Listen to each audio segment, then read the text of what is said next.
We basically know his vulnerability, so it kind of removes the concern. And you hit a lot harder, and they have a lot less life from hard. And you have scaled up already from levels, so that's kind of why it seems very less long. And but it just means you do it over and over again a lot more frequently and a lot more accurately.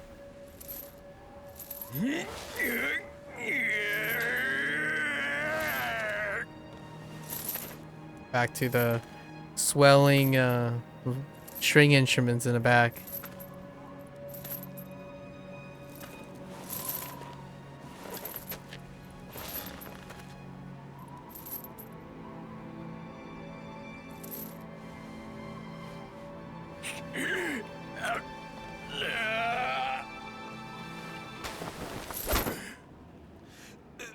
There it is. あんた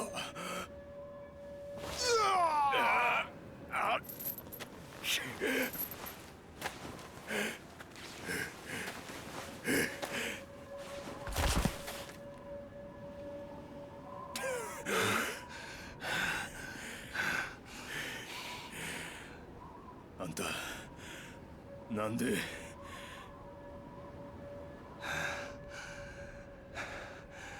なんかよ後味悪いじゃねえかあのまま行ったんじゃそれによお前が二人目だったんだ That's the Kiryu drop. Huh? You're only the second one. 俺のこと信じてくれたのがよ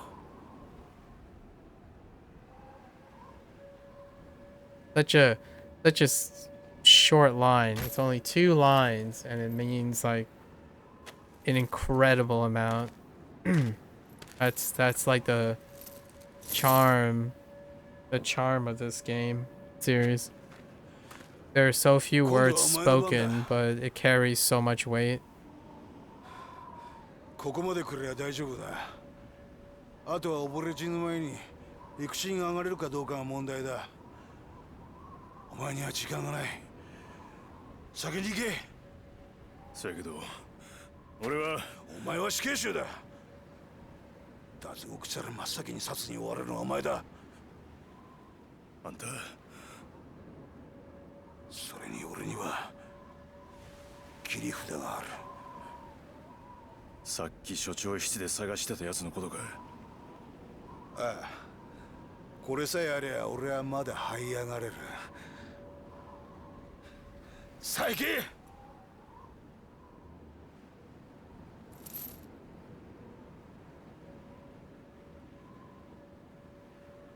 ほなな兄弟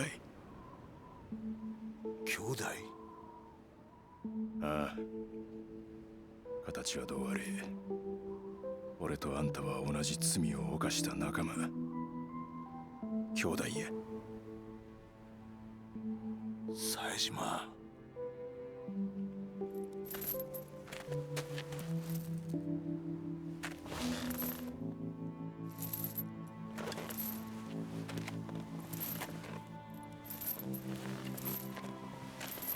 冴島冴島こっから無事出てやるべきことがあったら二人で組んでやり直そうぜ俺とお前が組めば最強だ東上界いや日本の頂点だって夢じゃねえなどうだいい話だろ浜崎だからお前はここから浜崎逃がさねえぞ The butthead. この野郎浜崎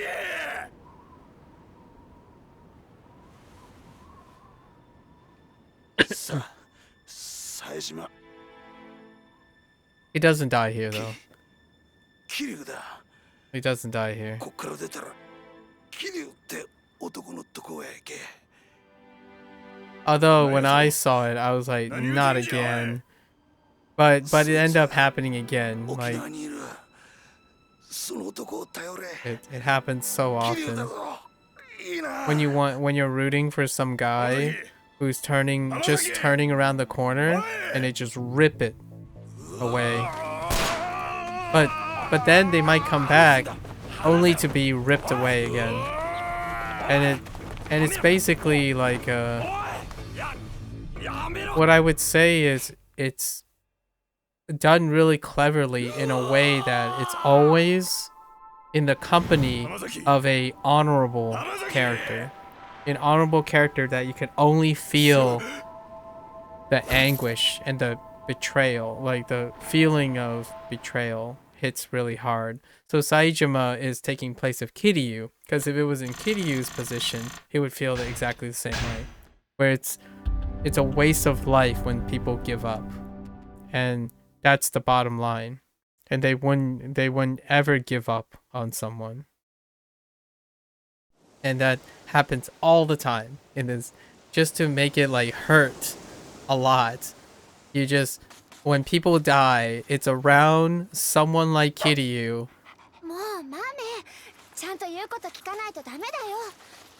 And you can just see the anguish in their eyes. Like Yakuza 3 when Rikia died. Oh my gosh. Freaking. It's the only time that Kiryu's voice actor, he practically like wailed. Like even in like Yumi, when Yumi died in Kiwami 1, it was still like relatively tame, but Rikia, oof, that one hit different. But yeah, he happens to wash up on the shores of the guy that Hamazaki wants him to meet, which ends up being Kiryu. And this whole exchange is so good. So obviously Haruka is extremely trusting. She inherited Kiryu's tutelage. So you see a person in need, you help them. Except for one exception, it was Hamazaki, which even that turned out to be pretty incredibly touching.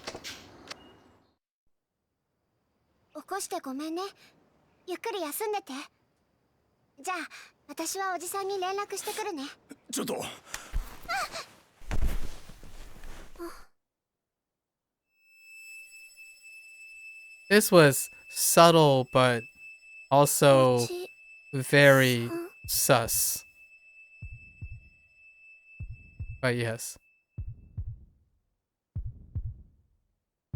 It's very real, right?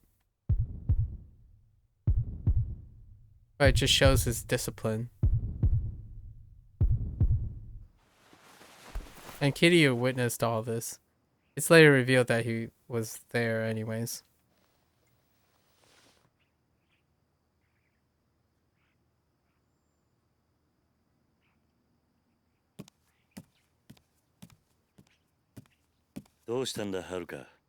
The man of the hour.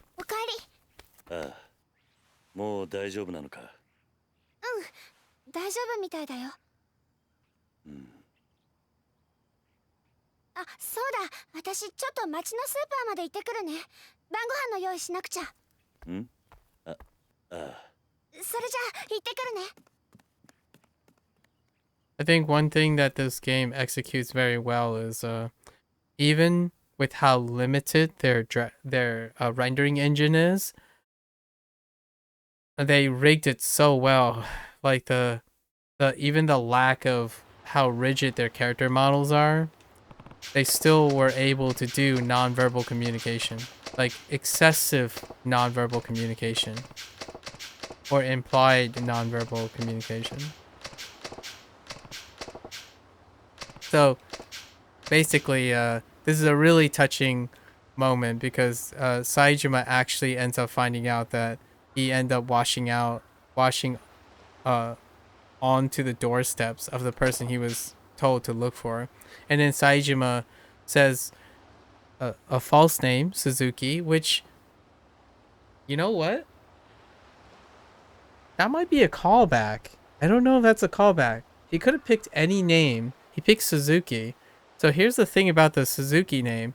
Suzuki was the guy who didn't really show up too much in Yakuza 3, but he's the guy who was doing the deal that started all this problem.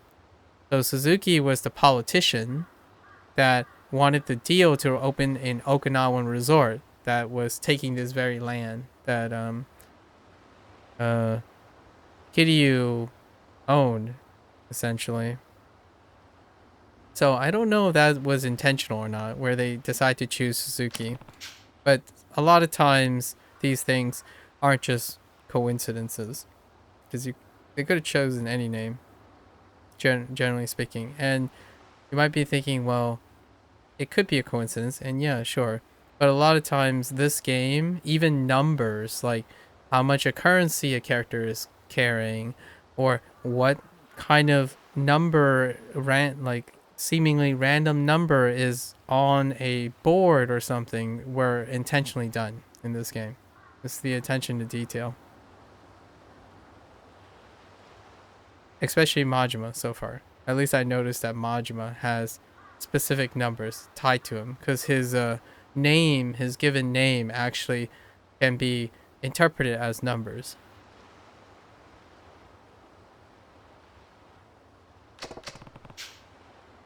And obviously he lied and talked about all this stuff, and Kiryu was like, nah. Kiryu's been around the bends. He wasn't fooling anyone. Like Saejima, Kiryu was just being respectful and trying to allow him to feel comfortable enough to open up. But no one was pulling a fast one on Kiryu. He's been around. He sees all the tales and signs of inmate, and probably, and you know, he has a tattoo on his back.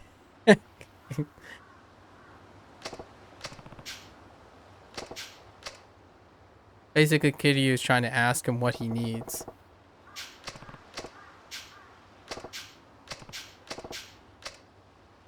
And then Saejima approaches him for help. And then he feeds him like this soppy, this story about someone on the boat. Like the boat went down, and then he survived the boat, and everyone else drowned.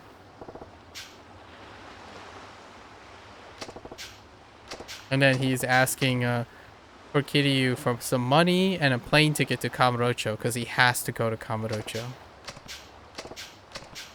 And then this is where Kiryu's like, nah, you came from prison. And then basically just, here's the deal. I know exactly what you need and all that, but I can't help you if you don't tell me what you're really doing. Right? But in the end, he slyly saved Saejima's face, like his pride and stuff, by getting what he needed. Because Kiryu is ever the trusting person. And they share stories, because both their stories are kind of similar in a sense of prison time and experience and whatnot. He basically said, no, I'm not going to help you. But he ends up doing it anyways. Because he doesn't believe in revenge, basically. Is the idea. It doesn't help anything. So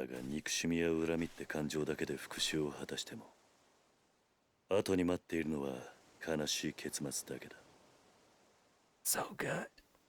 So good. It's so overly dramatic, but so good.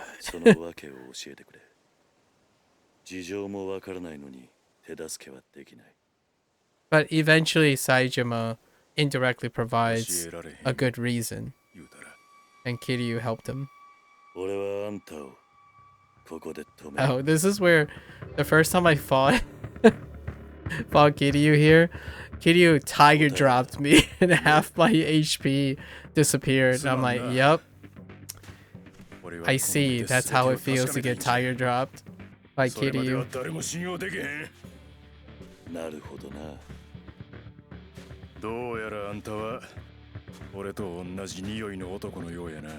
It's true. They really aren't that different. Because he's talking about Majima.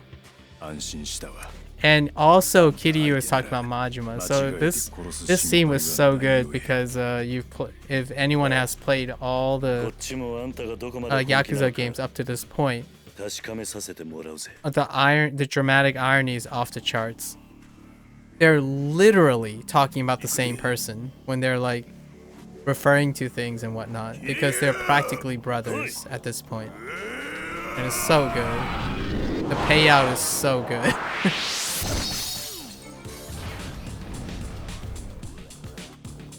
Anyways, gotta kick his butt though.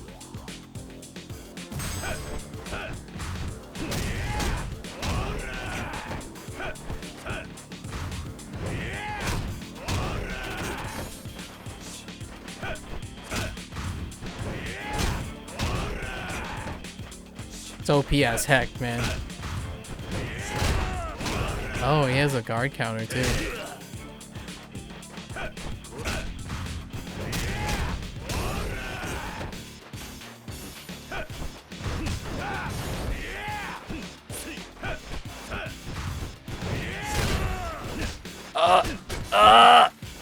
Stun lock.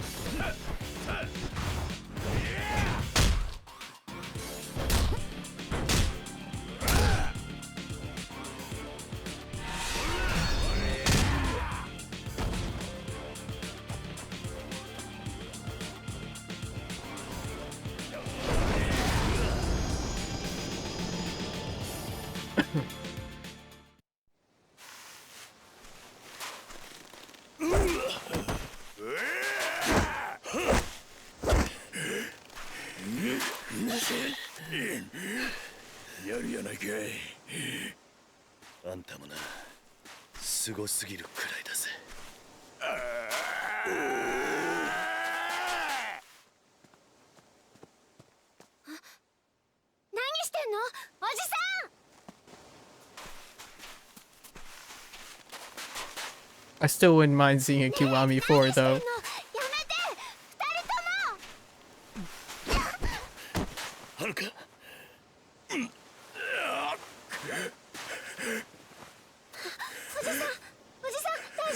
The first thing Haruka does is get up and worry about the person that just shoved her into the ground.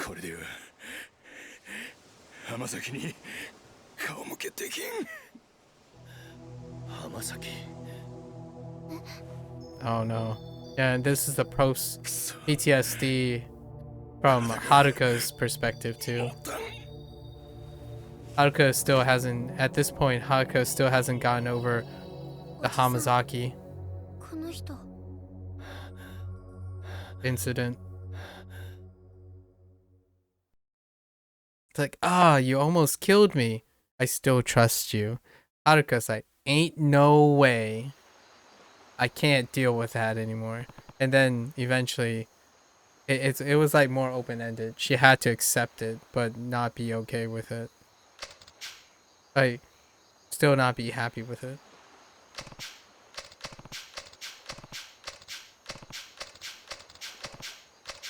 Basically, she hates him, and Kiryu is ever the present person to try to reason that hate doesn't result in closure.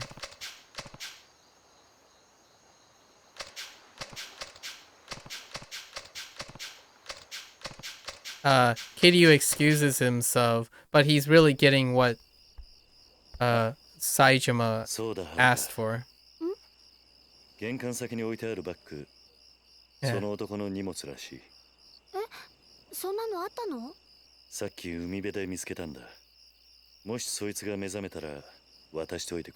Yeah. And that bag is just basically what he needs.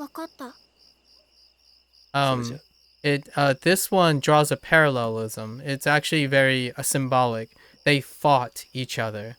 Just like Majima fights with Kiryu to figure out what their intent is. So it's kind of like a echoing of the theme. How do you know what the resolve and the point and conviction of a person? They fight it out. And it's supposed to like be a echoing of basically what Majima and Kiryu has. How do you resolve issues and communicate issues when you can't express it properly? You fight and demonstrate your spirit and your conviction. And because of that, Kiryu trusts him. So immediately afterwards, Kiryu just had a 180 spin and say, yeah, I'm going to help you. And that's what he did here. And he excuses himself cleverly to save his pride and face. But obviously, you can read into Saijima's inference. He probably already knows what Kiryu was doing. Like, he's trying to... Haruka is the one that's in the dark, right? But it's two men saving face. Like, one of the things is asking for help is out of desperation, and Saejima is probably a very proud person. So I think one of the things that have Kiryu excusing himself is to save face, or like to demonstrate that he accepts helping him, but without necessarily being there to witness it, right? It's kind of like a courtesy thing. It's a really nice little touch. I might be reading into it too much, but generally speaking, a man like Saejima and a man like Kiryu would have the same empathy for each other about being desperate enough to ask for help. And that's... yeah, and then the music kicks in. And it's like incredibly emotional. Like, if you can ever empathize with that, how a proud and honorable man ends up asking for help out of desperation, only to know that he happens to coincidentally meet another person who knows exactly how that feels. And Kiryu does it with the utmost respect that he can. That's what Kiryu does. It's such a great scene. It's so wonderful.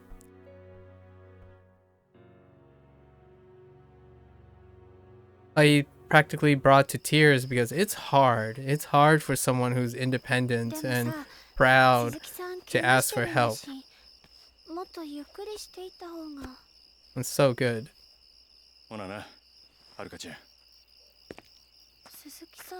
I really like that scene when he pull out the money, and like this whole thing, so good. All the way from like the prison break to here, but the combat, that prison escape scene, oof, it was so painful.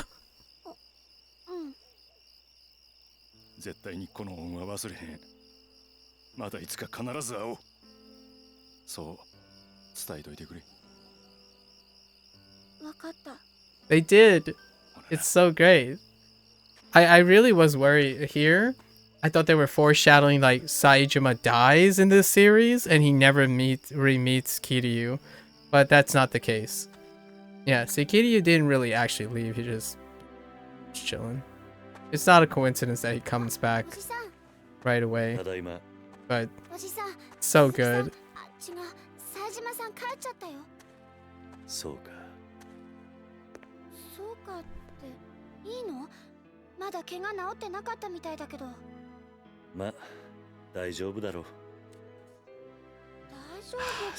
good.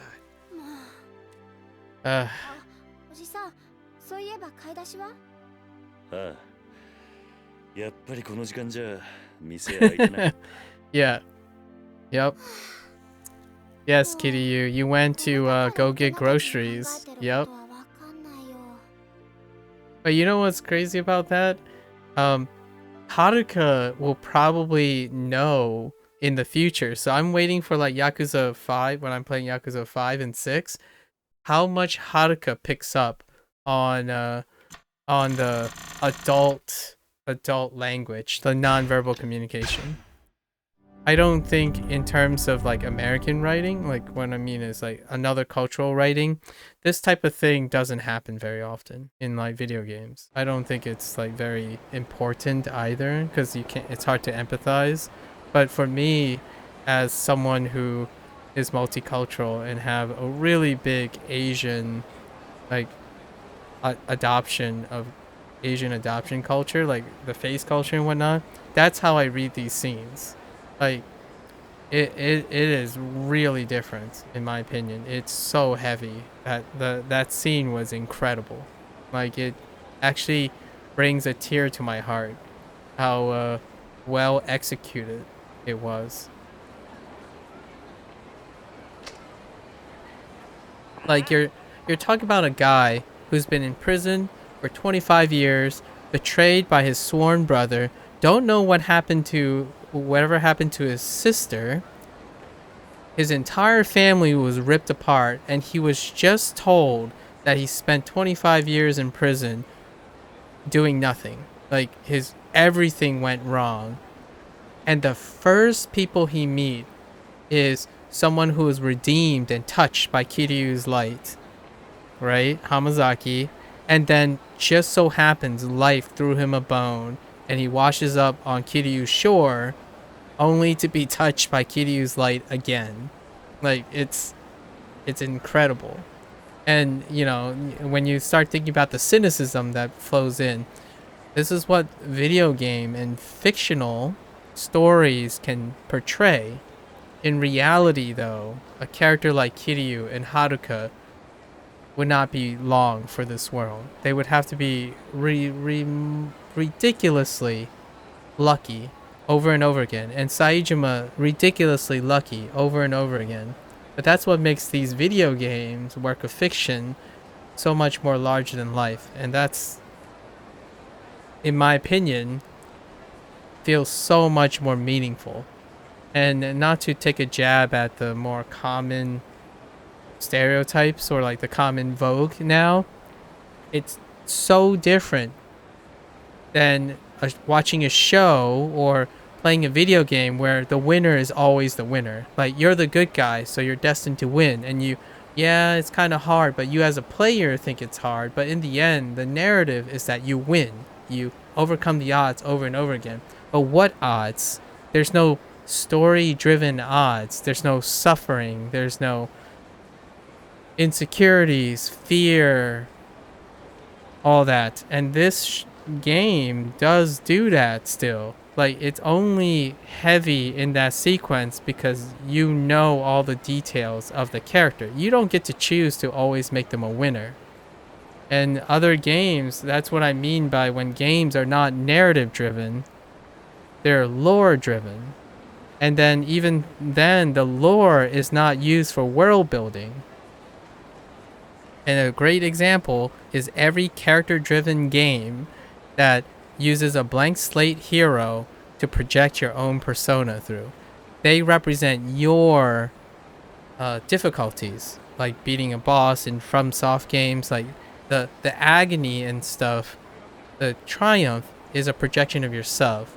But here, in this game, in order to understand how I feel and what the developers are trying to portray in Saejima's relationship with Majima and Kiryu, you may feel entirely different. Because they're trying to tell you how you should feel or wanting to convey. And for me, as an Asian person, like an Asian, multicultural Asian, it hit so hard. Like, it was easily one of my favorite parts in the story in Yakuza 4.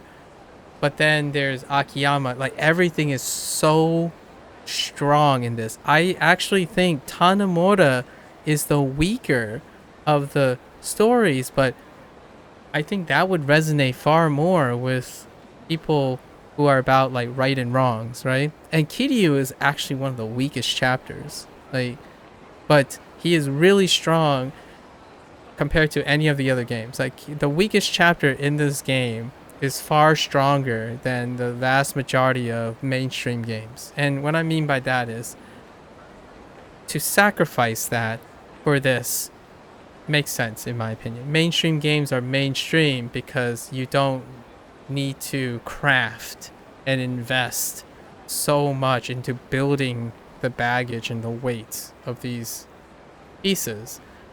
expecting someone to go in over 400 hours of games across ups and downs and 4 different games in order to finally get to this point and feel this way, it's a tough ask.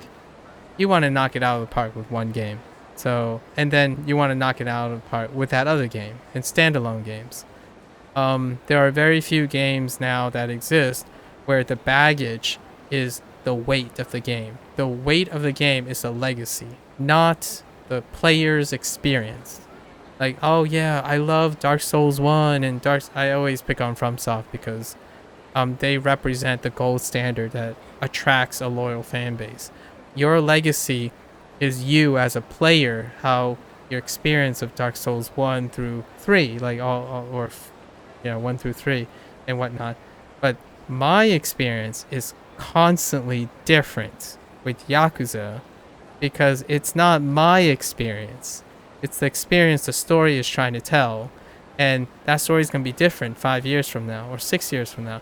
The literal story is not going to be the same. It's going to be the same. But the meaning of the story is going to evolve. It's going to mature.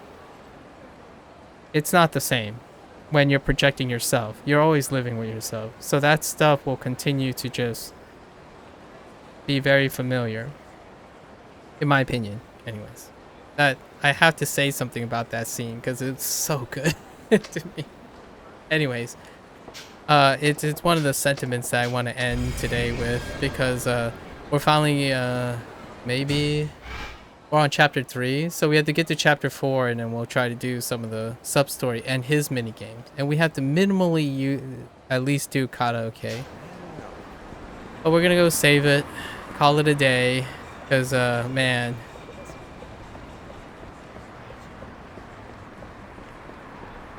There's something about so much adversity and then someone getting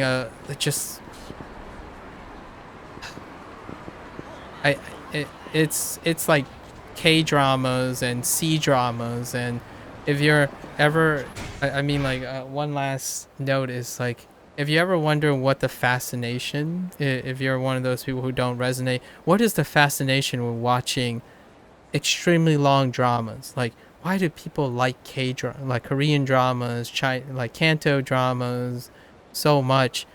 That what I'm trying to convey is largely what makes dramas so compelling, only if it reaches your resonance, like if you're able to resonate with it, because each moment of those characters become incredibly complex. Obviously there are dramas that fail, right? Like where it becomes superficial and everyone's a plot device, etc. Certainly there's that. And it's not because, in my opinion, writers are incapable of writing that. Like, for example, a show fails because everything feels like a plot drama, like a plot device and whatnot.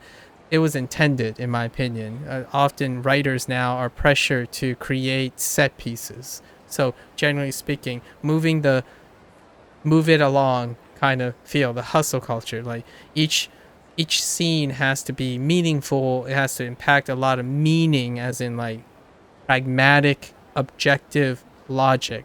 Like, oh, why are they sitting around talking and looking at each other? What's the meaning of that? Like, that's a waste of time. Move along, move the plot along.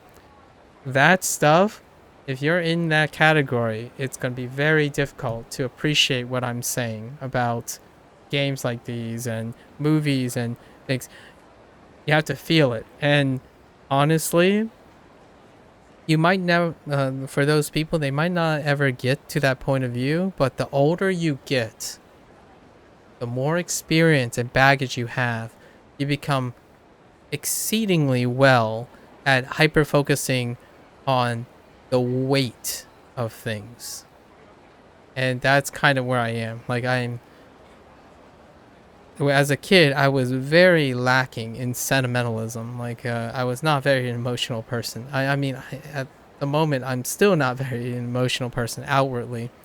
But because of my life experiences, it's kind of shaped all this. And now you just see the pain. Like, I'm obviously biased in a sense that I'm imparting even more into the game. There's no guarantee that the writers would directly suggest that was their intent, but it's story writing like this that allows you to project and interpret at the same time. Not if this made sense, how would I feel about how difficult the boss is.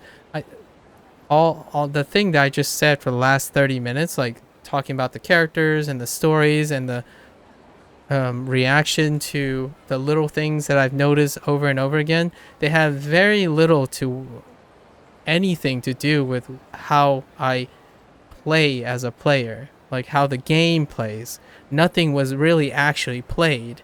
I did make some remarks about how the game felt difficult, like here it was frustrating and stuff, but that's like a tiny drop in the ocean of being invested in fictional characters, basically. But you might be a lot of people would end there and say, well, you're getting so emotional and attached to fictional characters. What's the point of that? That's such a waste of time. Why don't you invest in real people, right? All the time you spend in video games.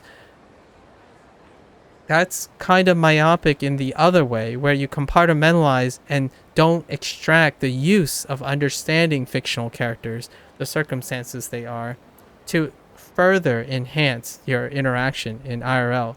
Some people would say things like, well, it's a fake character. It doesn't help you with real life things. Like, well, now it's the people who are overly biased on the other end of the spectrum, who is incapable of seeing the redeeming qualities of understanding someone through the lens of their artwork and creation in order to connect with them. Like for me, if you give me a piece of your work, like a piece of your, that is a window to that person. So when you play a video game, you can visualize the people behind the video game. If that is not a great way to learn how to interact and understand someone, it's a missed opportunity, in my opinion. And it's exhausting and it's difficult. And I know, but generally speaking, if it's too difficult for you, then you don't care about it enough. And that's fair enough. It doesn't interest you. But telling someone that you can't understand why fictional productions like this help you interact with real people, it's that you, the person, cannot. Doesn't guarantee that that other person can. And for me, all this stuff, it creates stories, things that you can use to connect with someone, even if it's at an arm's length. Like our experiences, the experiences I'm sharing now when I'm talking about this game, can be a vehicle to connect between someone, right?